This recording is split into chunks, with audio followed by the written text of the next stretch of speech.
Students, now the topic that you are seeing on the paper is embryogenesis. Just taking a recap that you have studied during reproduction, three phases are there: pre fertilization, where you studied gametogenesis and gamete transfer, followed by fertilization, which you have studied just now, how fertilization takes place. And now there are post fertilization events where you are going to study embryogenesis. Now, what is embryogenesis? The synthesis or the formation of an embryo from a diploid zygote. Right, children? So, formation of an embryo is a multicellular body. So, a multicellular embryo from a single cell diploid zygote. This process is known as embryogenesis. Right, children? I have drawn all the structures here which are important to be mentioned, and this is a very brief idea. You will be finding it very easy to be learnt up. But just take care of all the technical terms which are supposed to be considered. Let us start now. This is the first structure, that's a zygote as a result of fusion. Just now you have studied how fusion takes place, leading to the formation of a zygote. And zygote is a diploid body. Must understand how zygote appears. Now just see that it is a diploid structure having zona pellucida as the border lining. Right, children? Zona pellucida goes off later on during development, but initially it is present. Only the nuclear fusion has taken place within the egg. So this zygote undergoes cleavage. Now you have to understand what is cleavage. Cleavage means internal compartmentalization. That means if this is a zygote, in that case, internally it will be divided into two, or it will be divided into four, but there will not be any increase in the net size of the zygote, right? So internally, the way you have one big room, you may convert it into two by a separation or partition in the center. You may convert it into four cabins by putting on the separations or the partitions. Similarly, a zygote is divided into many cells undergoing cleavage. Cleavage is the mitotic division only, but the internal mitotic division without leading to any kind of increase in the size of the zygote. It is just the increase in the number of cells with the same net size retained. Right? I have written here holoblastic and radial.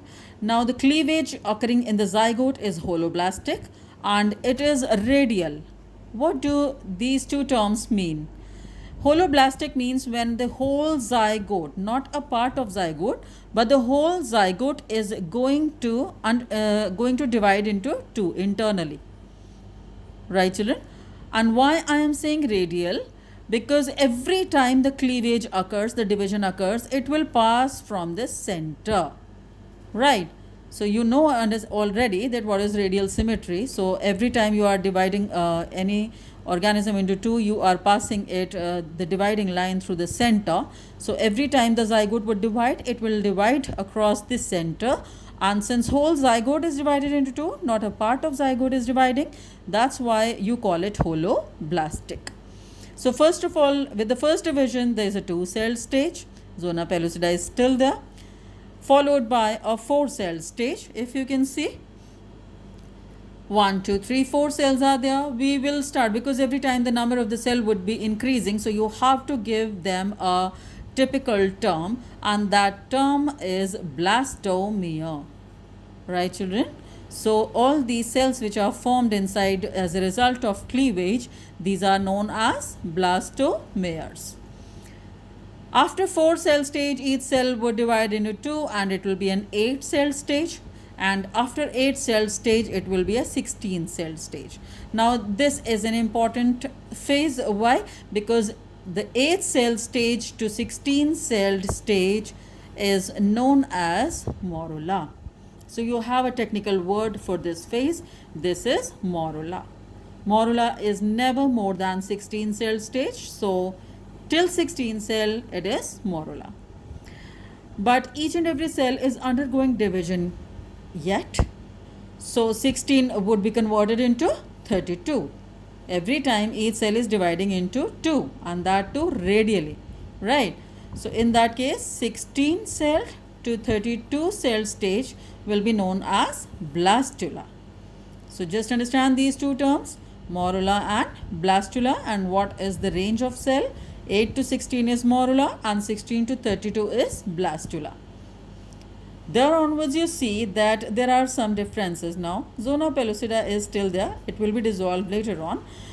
You can see that whatever cells, 32 cells are there, but the cells at the center are quite bigger in size, whereas the cells in the border, the peripheral cells, are comparatively smaller. All of these are blastomeres, but the smaller ones will be micromeres, and the bigger one in the center are macromeres. Macro means big. And here, since they are present in the center, you will start calling them inner cell mass. This is a 32 cell stage, and here you will be calling it blastula. Children must understand, this is not blastocyst, this is blastula. So all the cells here present in the center would undergo cellular differentiation, and then finally they will be forming a structure which will be appearing like this. Here you can see that zona pellucida is gone, and there you can see that the outer cells, the micromeres, right? These micromeres have made an outer layer which is known as trophoblast, right children? And rest of the cells, they have just accumulated on one side of this whole spherical cavity, and this whole structure is known as embryonic knob or embryonal knob, because it is appearing to be a bud-like or knob-like structure. The hollow cavity here, since it is present inside the blastocyst, you will call it blastocele. This is the structure of a blastocyst, where the outer layer is trophoblast and inner cell mass is now embryonal knob settled at one side, making the hollow cavity in the rest of the space, and that cavity is known as blastocele. Finally, children, in your syllabus, please see here the embryogenesis in your syllabus is only up to blastocyst stage. So you just learn all these structures, all the labelings, and all the processes which are included here. And finally, you just have to see that since the whole embryo is coming out of these cells, which are embryonic cells, you also call them stem cells, and the outer layer trophoblast. Children, trophoblast is particularly nutritive in nature. It provides nutrition to the inner cell mass.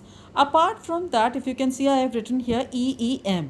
This is extra embryonic membrane. That means those membranes which cover the developing fetus.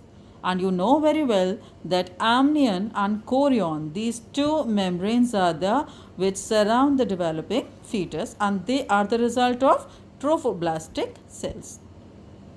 Right children, amnion is responsible for protection enclosing the amniotic cavity, and a chorion is responsible for formation of placenta.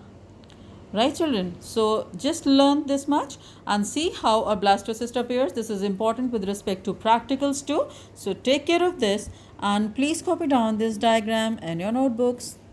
This is all for today. If you have any queries regarding these topics or any of the structure which I have explained today, please feel free to ask me. Right? Thank you.